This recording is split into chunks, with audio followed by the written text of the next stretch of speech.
पहुंच गए। जो पाकिस्तान ने करा है, ईरान की पीठ पे खंजर उतारा है। पाकिस्तान इज अ बैकस्टैबर नेशन, ये धोखेबाज मुल्क है और इन्होंने इस्लामी बिरादरी मुल्क होने का ढोंग रचा और ढोंग रचने के बाद इन्होंने गद्दारी करी है।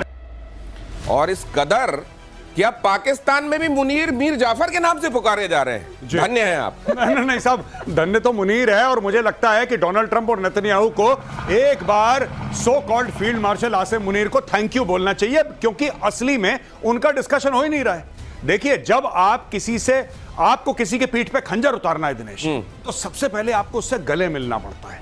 अब आप इधर आइए, जैसे अगर मुझे आपकी पीठ पे जैसे वो, तो मैं ये पीठ पे ये अफजल खान ने यही सोचा था शिवाजी के लिए, और शिवाजी बगनखा लेके गए थे और फाड़ दिया था पेट उन्होंने।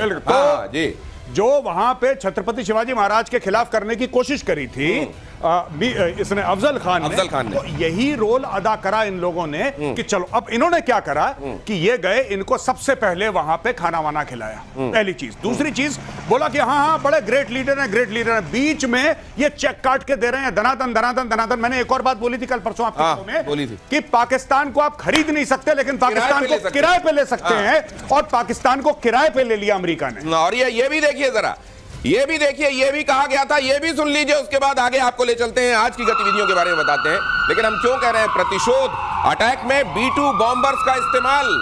B-2 बॉम्बर्स का यूएस स्टेल्थ फाइटर जेट ये है, और इसका इस्तेमाल किया गया ईरान के एटमी प्लांट में अटैक में। B-2 बॉम्बर्स का इस्तेमाल हुआ। अमेरिका का स्टेल्थ फाइटर जेट, पहले गुआम में B-2 बम वर्षक को अमेरिका ने फाइटर इसको तैनात किया था। B-2 बॉम्बर से बंकर बस्टर बॉम्ब गिराया गया, GBU-57, जिसके बारे में हमारे एक्सपर्ट्स आपको लगातार बताते रहे। और उसके बाद ईरान के परमाणु बम जो अध बने, थोड़े बने, पौना बने, आधे बने, लगभग बने पड़े हुए थे, उनकी कब्र बन गई। अब जरा ये भी देख लीजिए, जो दूसरी मैं जो कह रहा हूं, प्रतिशोध में जो यहां बातें होती हैं, वो कुछ दिनों बाद आपको रिफ्लेक्ट होती हुई दिखाई देती हैं। वो ऐसा लगता है कि जैसे पहले ही देख लिया जाता है हमारे एक्सपर्ट्स की तरफ से कि क्या होने वाला है। मैं बड़बोलापन नहीं कर रहा हूं, कोई एग्जैजरेशन नहीं कर रहा हूं। जरा ये भी देखिए, प्ले कीजिए प्लीज। ये भविष्यवाणियां, हम मारे गए हैं।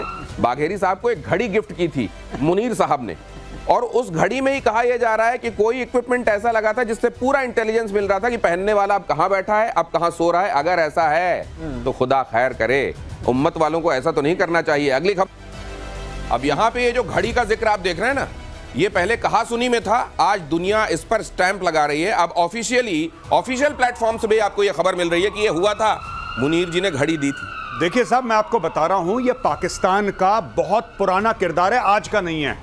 इन लोगों ने अमेरिकन को पहले धोखा दिया सिएटो सेंटो में, फिर ये चाइना के पास चले गए।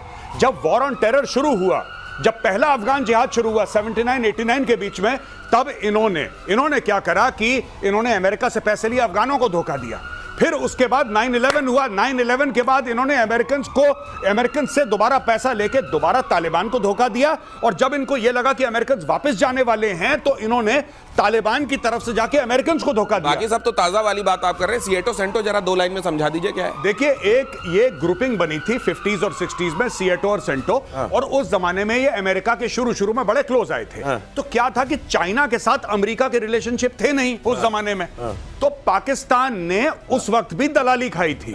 बोला था कि अच्छा, हम चीन से भी बात करते हैं, अमेरिका से चलो आपको मिला लेते हैं। गजब है, चीन और अमेरिका दोनों को साथ के। एक मुझको शेर याद आ रहा है कि उसी का दौर है जो इस जमाने में इधर का लगता रहे और उधर का हो जाए। यही कर रहा है कसम से ये पाकिस्तान की। आपको इस मामले में तारीफ करनी पड़ेगी। अगली खबर देखिए, हमले के बाद फोर्डो न्यूक्लियर साइट की पहली तस्वीर सैटेलाइट तस्वीरों में साफ दिख रहा है नुकसान। जरा देखिए, प्ले कीजिए। बमबारी के निशान साफ, जमीन धंसी हुई दिखी। ईरान का न्यूक्लियर प्रोग्राम खत्म किया। अमेरिका ने कहा यह सैन्य नहीं, स्ट्रेटेजिक स्ट्राइक थी। अमेरिका ने यह भी कहा। आपने भाई साहब, जिसको दुनिया नहीं पढ़ पा रही है ना, आप लोग गजब पढ़ना है। एयर मार्शल पीके श्रीवास्तव और मेजर गौरव आर्य, आप लोगों ने कहा था कि ये डिसेप्शन का खेल चल रहा है, ये 2 हफ्ते वो हफ्ते कुछ नहीं, कुछ आप देखोगे कहीं भी कार्रवाई हो जाए। ये कैसे दिख गया था आपको श्रीवास्तव सर? देखिए, ये जब तक ये हुआ है, जब ट्रंप ने कुछ बोला है, इसका मतलब कुछ और होने वाला है। इनकी वो नियत है कि जो मैं बोलता हूँ वो करता नहीं, जो सोचता हूँ वो बोलता नहीं। तो इसमें आपको बीच में लगाना पड़ता है। तो खैर रही बात इसकी, जब इनके फाइटर्स, आपको याद होगा, जब आपने एक बार कहा था शो में कि इनके कतर के फाइटर्स दिख नहीं रहे हैं, दिख नहीं रहे। आपने कहा था हैंगर में चले गए तो और हाँ। ये जो बॉम्ब शेल्टर में जा रहे हैं इसका मतलब कुछ होने वाला है और जल्दी होने वाला है। ठीक बात। वो उसी लिए अब वो हटे। आपने इनका डिसेप्शन देखा, गुआम को भेजा था, E2 गुआम गए थे, और जो यहाँ आके मार रहे हैं वो दूसरे हैं। राइट। और ये जो सैटेलाइट पिक्चर्स आप दिखा रहे हैं, जिसको बोल करके बहुत सारे लोग ईरान में बोल रहे हैं कुछ नहीं हुआ, कुछ नहीं हुआ, क्योंकि जब 200 फुट जाके फटेगा तो ऊपर क्या दिखेगा? ऊपर क्या दिखेगा? तो गिर गया है। ऊपर का मलबा वहीं पे जाके गिर गया। अब ये जरा ये 3H वाला दिखाइए। मेजर गौरव आर्य लगातार ये कहते रहे हैं कि क्यों ईरान को परमाणु नहीं देना चाहती है दुनिया, या अमेरिका नहीं देना चाहता है, या इजराइल कह रहा है कि भाई इसके पास तो परमाणु नहीं होना चाहिए। ये 3H वाला दिखाइए, ये किस तरीके से ईरान का, असल में ये लोग कह रहे थे कि ईरान अपने पास नहीं रखेगा, हिजबुल्ला हमास हूती के पास चला गया और इन्होंने फोड़ दिया, तो आप किसकी जाके कॉलर पकड़ोगे, सैंक्शन लगाओगे? और इसीलिए नहीं, क्योंकि बहुत सारे लोग कह रहे हैं ना कि अमेरिका के पास अगर एटम है और उसने जापान पे गिराने का उसका इतिहास भी रहा है, तो वो कैसे मॉनिटर बन के आ रहा है कि इसके पास रहेगा, इसके पास नहीं रहेगा? देखिए, दो बातें हैं, मैं सिर्फ एज एन इंडियन बताता हूं आपको। कुछ समय पहले आपने रिपोर्ट सुनी होगी कि हमास वाले पाकिस्तान ऑक्यूपाइड कश्मीर में थे।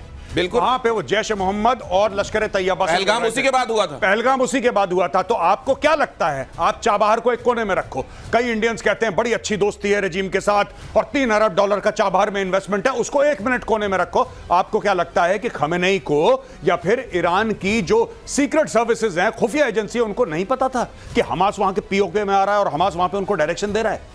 भाई साहब, ये सब जियोपॉलिटिक्स का चेस का गेम है। अगर इनके पास न्यूक्लियर वेपन आ जाते ईरान के पास, ये कश्मीर में आग लगा देते, ये आग लगा देते कश्मीर में। ये और इन्वेस्टमेंट वाली बात भी समझनी पड़ेगी। 2000 रुपए आपने कहीं लगाए हैं, अब आपको लग रहा है 20 रुपए लगा के वो 2000 रुपए आप ले सकते हैं, तो वो 20 रुपए लगाइए जो आपके पास आखिरी बचे हैं, वरना उन 20 रुपए को कहीं और इन्वेस्ट कीजिए, वरना वो 2000 के चक्कर में ये 20 भी चले जाएंगे, कपड़े देने की नौबत आ जाएगी। अगली खबर देखिए, अमेरिका के हमले के जवाब में ईरान ने इजराइल पर दागी मिसाइलें। IRGC का दावा, इजराइल पर सबसे बड़ा अटैक किया। इजराइल के 14 अहम ठिकानों को बनाया निशाना। हाइफा, तेल अवीव के मिलिट्री और रिहायशी ठिकानों पर ईरानी मिसाइलें गिरी।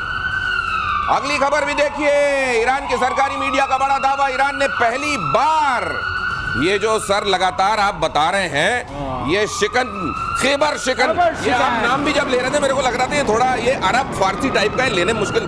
खैबर शिकन, पहली बार इसका इस्तेमाल किया, थोड़ा करके बोलना पड़ता है। खैबर मिसाइल को, खैबर शिकन मिसाइल को इजराइल पर दागा। ईरान का सबसे एडवांस मिसाइल खैबर शिकन, ये खुर्रम शहर 4 भी कह, ये बड़े सारे नाम दिए हैं सर। ये नाम ये है कि वाकई ये इनकी सबसे जबरदस्त मिसाइल है। अच्छा, सबसे जबरदस्त। मैंने आपको पहले भी आपके शो में बताया था कि ये जो आती है 150 किलोमीटर से नीचे, जब अंदर ऑल्टीट्यूड में, मतलब आपके एटमॉस्फेयर से बाहर है, आती है, तो ये कार्बन कंपोजिट्स की बनी हुई है। अच्छा, तो दिखती नहीं रडार पे। ओके। और उसके बाद EW रेजिस्टेंस है, मतलब अगर आपने EW से इसको इलेक्ट्रॉनिक वॉरफेयर से भ्रम में डालने की कोशिश की तो भ्रम में नहीं आएगी। और तीसरी बात यह है कि इसका प्रिसिशन बहुत अच्छा है। यही है इनके पास, दिखेगी नहीं, भटकेगी नहीं और अचूक है। अचूक है और मैनेवर करती है आते समय आखिरी बार टारगेट लगने से पहले। ओके। खैबर शिकान, लेकिन इनके पास, ऐसा मत डरिए, बहुत सारे नहीं है, थोड़े से हैं हाइपरसोनिक्स। अच्छा। और 13 गुना ज्यादा चलती है